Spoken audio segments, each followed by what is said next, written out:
अस्सलाम वालेकुम, कैसे हैं आप? उम्मीद है सब ठीक ठाक होंगे। आज हम बना रहे हैं सीख कबाब। और सीख कबाब में हमने 250 ग्राम हमने ये चिकन लिया है बोनलेस का।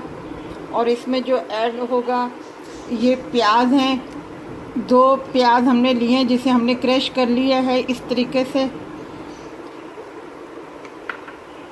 और ये कुटी हुई हरी मिर्चें हैं, ये हमने 5-6 ली हैं। और इसमें ये 1 टीस्पून कुटी हुई लाल मिर्च पाउडर है। ये 1/2 टीस्पून ब्लैक पेपर काली मिर्चें हैं। ये 1 टीस्पून गरम मसाला पाउडर है। और ये साबुत ज़ीरा है थोड़ा सा, 1/2 टी के बराबर। और 1/4 टीस्पून पाउडर है ज़ीरे का। और ये हमने लिया है 1 टीस्पून ऑयल लिया है। और इसमें जो शामिल करेंगे ये आटा है, 2 टीस्पून आटा है। अब हम ये सब चीज़ें इसमें मिक्स करके इसे ब्लेंडर में पीस लेंगे। और ये लहसुन अदरक का पेस्ट है, ये 1 चम्मच डालना है आपने इसमें। तो अब हम इसको सबको मशीन के अंदर ब्लेंड में मिक्स कर। ये देखें हमने ये मसाला पीस लिया है सारे। प्याज इसके साथ हमने नहीं पीसे थे, प्याज जो क्रश किए हुए थे वो हम अलग से डालेंगे।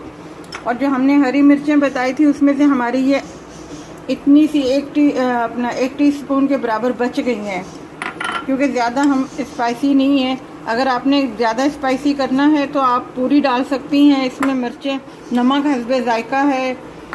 ये प्याज हम इसमें डालेंगे और देखेंगे कि इसमें कितने डलते हैं।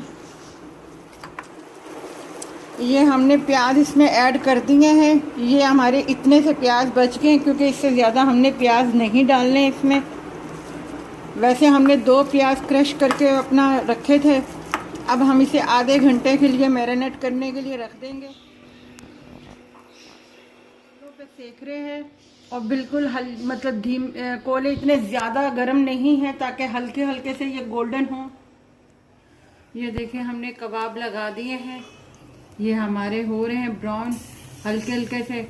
अगर आप इस पे आपको अगर सहूलत थोड़ी सी नहीं है तो आप फ्राई पैन में भी बना सकते हैं।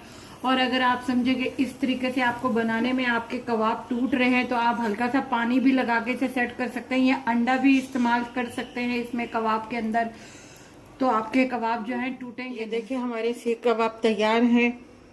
आप बिल्कुल ट्राई कीजिएगा, बनाइएगा, कोई घबराने वाली बात नहीं है। अगर आप समझते हैं कि आपके कबाब टूट रहे हैं तो आप उसमें अंडा भी शामिल कर सकते हैं, क्योंकि इसमें प्याज डले हुए होते हैं तो प्याज अपना पानी छोड़ता है।